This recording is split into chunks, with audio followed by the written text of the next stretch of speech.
Welcome to the Christ Connection Podcast. We are here to help and encourage you to enjoy your adventure with Jesus. I'm your host, Kevin Senapatiratne. Let the journey begin.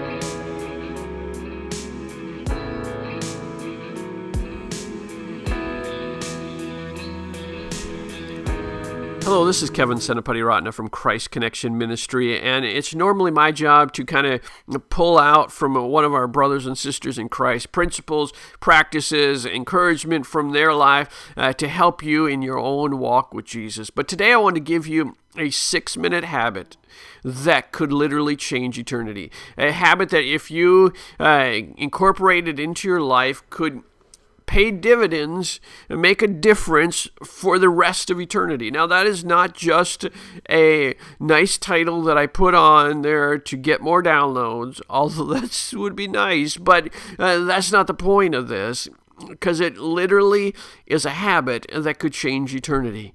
So let me just kind of unpack that for you from my own story and show you how it can make a difference.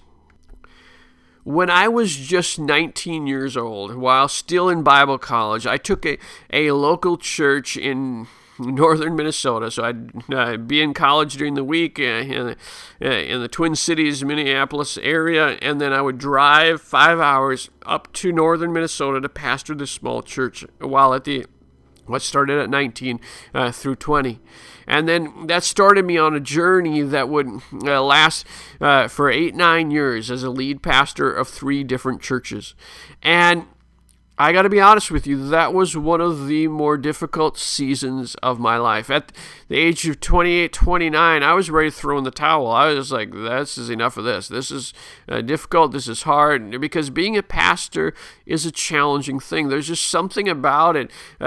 Well, first of all, you have a target on your back because the enemy knows that if they, kind of with bowling, if you take out the first kind of pins there, you're going to get the rest of them. And so there's just kind of a strategy attached to that. But I faced discouragement, all sorts of things. And I kind of say I went through my midlife crisis, which doesn't bode well for a long life for me. But if you get the idea, I didn't buy a Corvette, though. So that doesn't count as a midlife crisis, then, does it? I know. But it's just this down time, and I was like, what am I doing here? And out of that, God began to speak to me and started the ministry of Christ Connection to ignite pastors and churches through the power of prayer ministry. And after we've been going at it a while, I had the opportunity to go to Northern Africa. And while in Northern Africa, we were this kind of small little country that we were there, and we went around, and there's very few Christians there. We're just kind of touring the locations, and went to one of their religious sites that were there, and just kind of outside. We weren't in the site itself, but kind of outside there, and we're spending some time meditating. Maybe I'll tell that story in greater detail at some point, but God began to speak to me.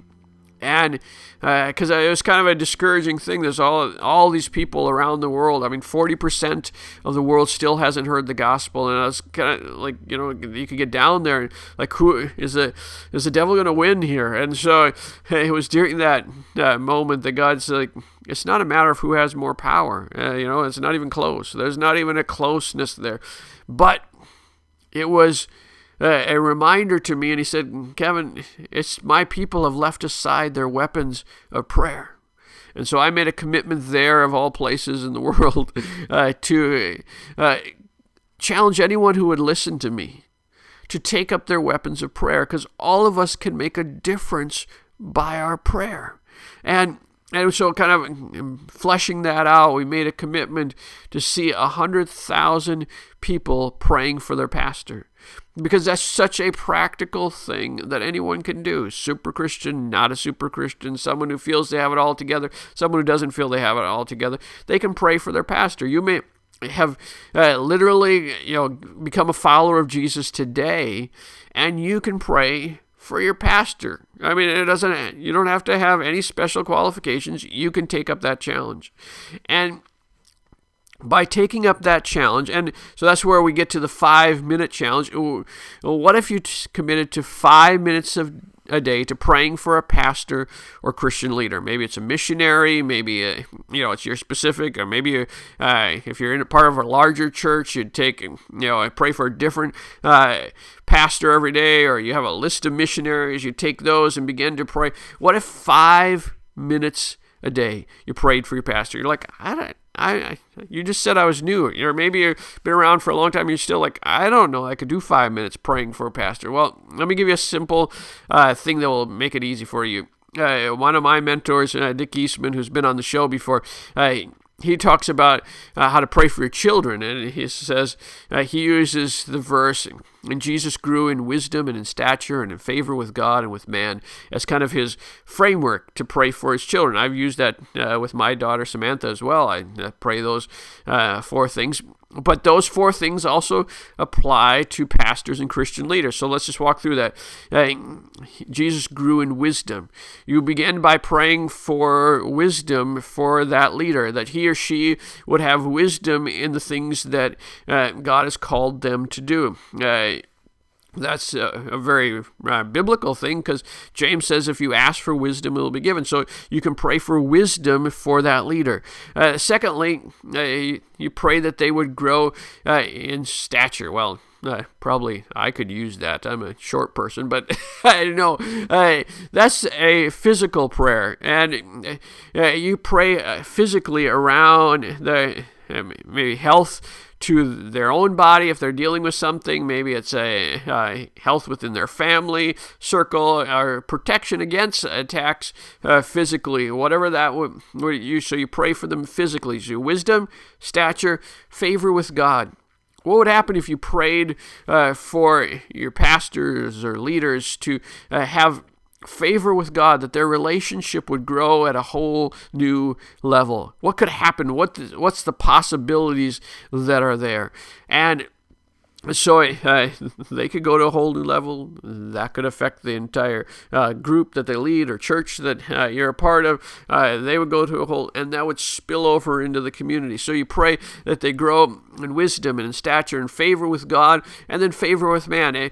Sometimes we forget when we're thinking about leaders. Maybe we come to church on a Sunday, we look up on the stage and they're speaking or whatever, and we forget that they're people too, and they have relationships, and maybe they fought with their spouse on the way to church, or their kids are driving them nuts, or something is going on in their extended family or friends or whatever. They're people, and so you pray for their relationships with other people. Pray for their relationships, with the leadership team that's around them. Pray for the relationships they have with the people in their congregation, or pray for the relationships outside, that they would be effective in their relationships with outside of the church walls, that those would be, Paul says, I pray that I may proclaim it boldly as I should. So you pray for their relationships with other people. So wisdom, stature, favor with God, favor with man. You pray those 4 things. Maybe you'll do if you're praying for the same person over 4 days, you would take one of those every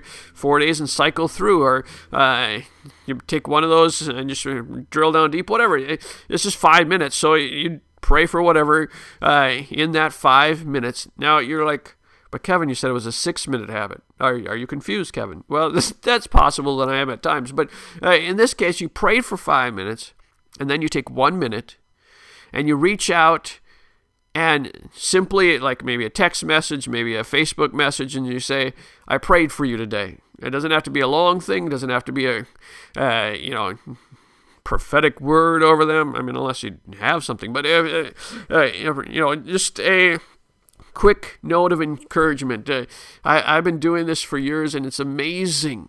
It is amazing what they're like, oh, I needed that today. That was such a word for me today, even though it was just you have no idea what I'm going through. It's I just said I'm praying for you, okay? But the reason for that is one of my favorite phrases. I think it's John Maxwell. Encouragement is the oxygen of the soul, and you're coming alongside of them and encouraging them on their journey. Maybe it's a missionary in a difficult place, and just knowing, oh, the people back home are praying for me, and makes a difference in their lives. So Again, you can do this with a small group of people that you're going to commit to praying for, or maybe you take 30 people, or your church has 30 missionaries. You take those and begin to pray over them 5 minutes a day, or whatever. And now I hope you're seeing the impact that can have on eternity.